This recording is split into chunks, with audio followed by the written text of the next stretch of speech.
to our family, and my brain was going in a million different directions, and I was not sure exactly how I was going to put it into words.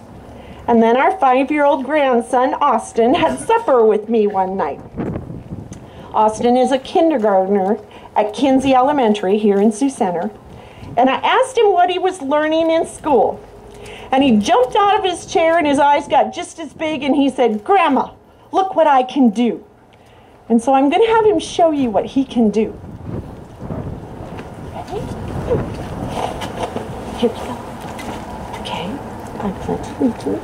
I pledge allegiance to the flag of the United States of America and to the republic for which it stands, one nation, under God, indivisible, for liberty and justice for all.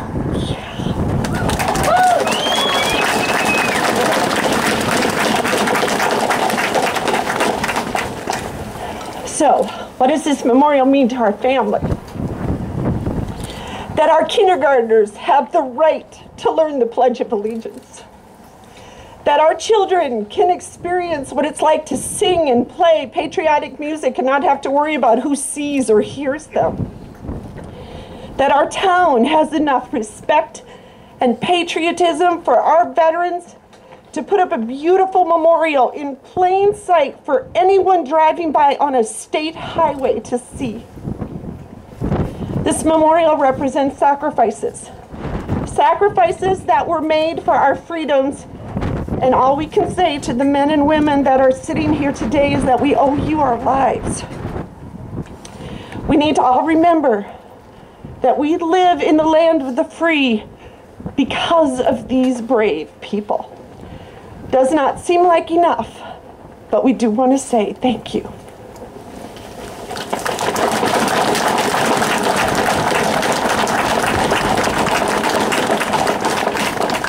Now Lloyd Buma.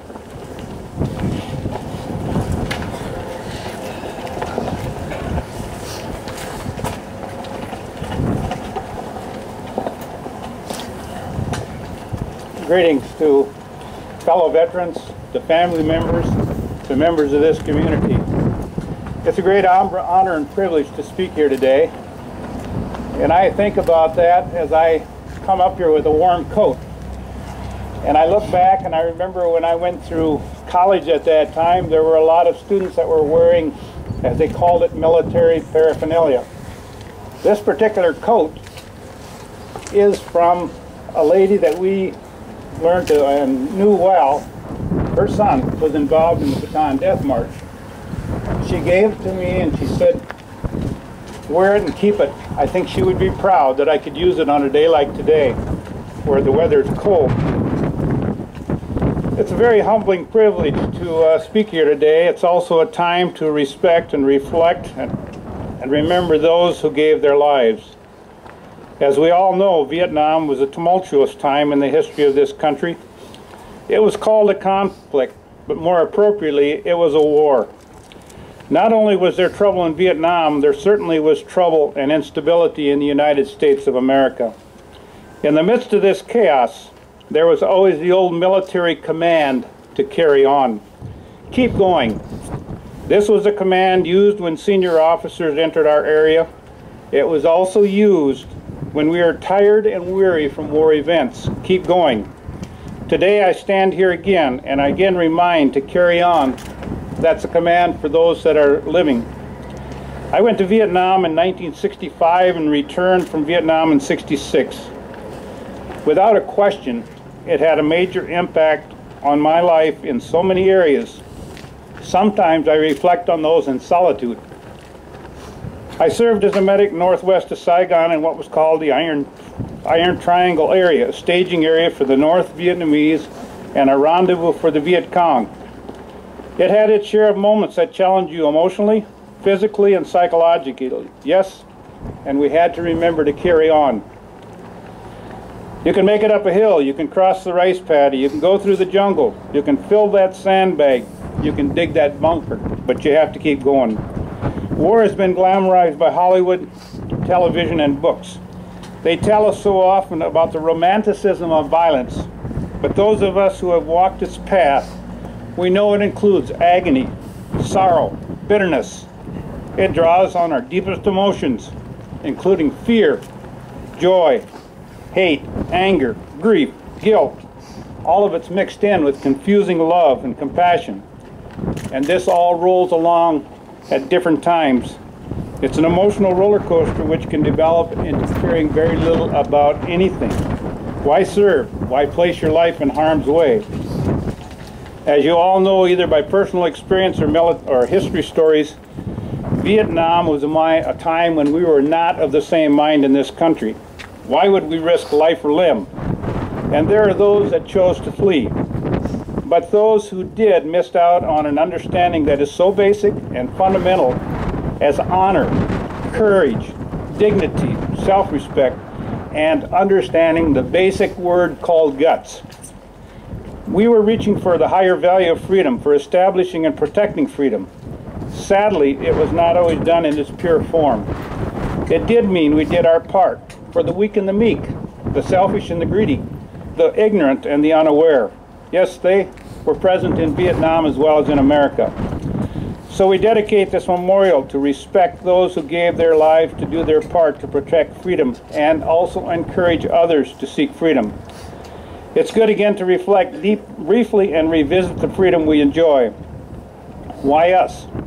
We must remember again that freedom has three components, not only on the battlefield, but in our conduct of our civilian life and our encouragement to the next generations. This memorial will continue to encourage those that follow. Our forefathers established the fact that freedom is the highest calling for mankind in a community, in a society, in a country. It means the right to choose, even if choices are sometimes wrong. That at times means protecting and carrying on at the front lines of conflict, whether it's a battlefield, whether it's a courtroom, and what will we pass on to our children. It means for us that have survived to review our duty to carry on. That means freedom in its true essence. Responsible freedom, not reckless freedom, not unlimited self-gratification. It means think carefully about choices. Freedom should always be examined and re-examined to see who is included and who is excluded. This means respect for all human beings. It also means reaffirmation that we are created in God's image and honor that knowledge. John Adams was so correct. He said, "The strength of America is not in its army, nor its wealth or power. It lies in the attitude of the American people." That means responsible freedom and caring for others. That means listening to those who have contrary views. That includes discernment. It also means to respect authority and do not buy what everyone says on television or the commentators or the social media. Let's be very cautious and avoid judging by standards we do not fulfill in our own lives. If you study history, you'll know John Adams was not speaking in a vacuum. There were great differences economically, religiously, and ethnically in his world at that time. It's a lesson for us and for the next generations. Today, if I could talk with any one of those names that are displayed, I'm sure they would all want us to be accountable for the freedom we enjoy. So today, what we do standing near this memorial, we should respect those names that are inscribed here. We must appreciate their service. We must influence the next generation. The hill is high, but keep it going. It remains a command for us, the living. It stands to remind us in this community that those who pass by here carry on in honor those who gave their lives by what we do with our lives.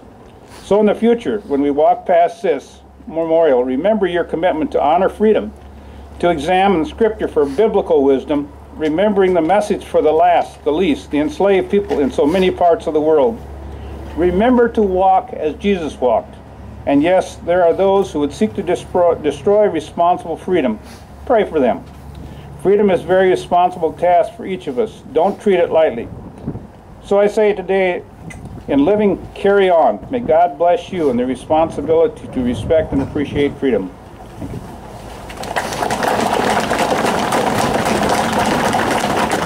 I stand here today respecting the servicemen who served during the Korean War. The Korean War began in 1950 and ended in 1953.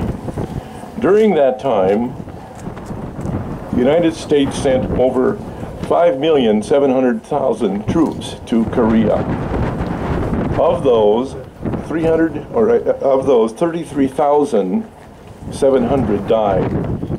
We are grateful to God that although many men from this particular area served during the Korean War, none of those men lost their lives.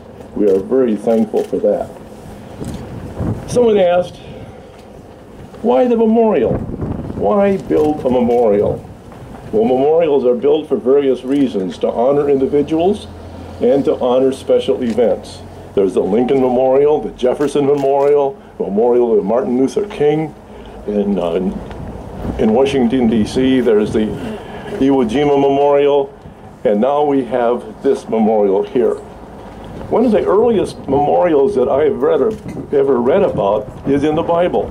When the Israelites crossed the Jordan River to claim the land of Canaan, they walked through it on dry ground, as all of you know.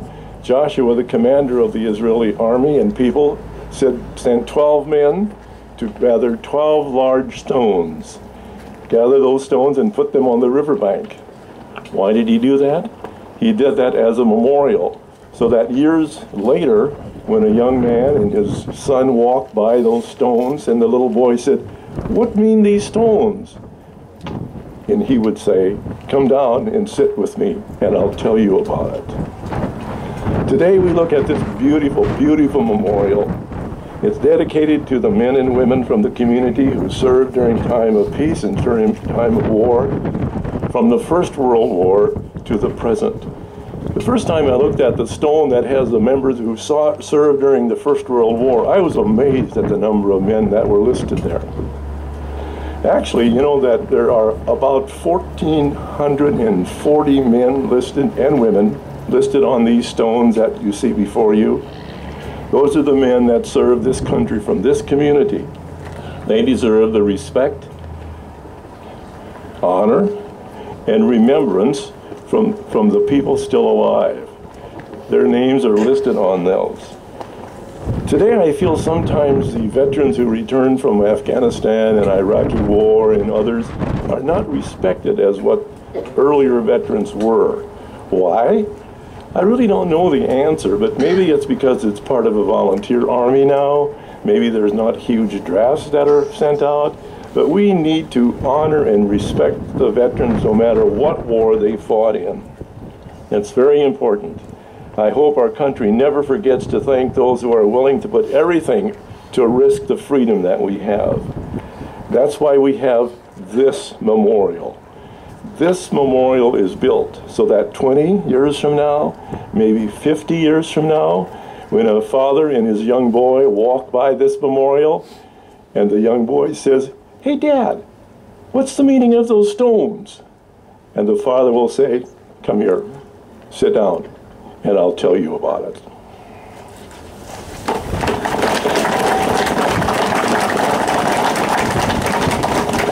Now, Hal B. Vermeer.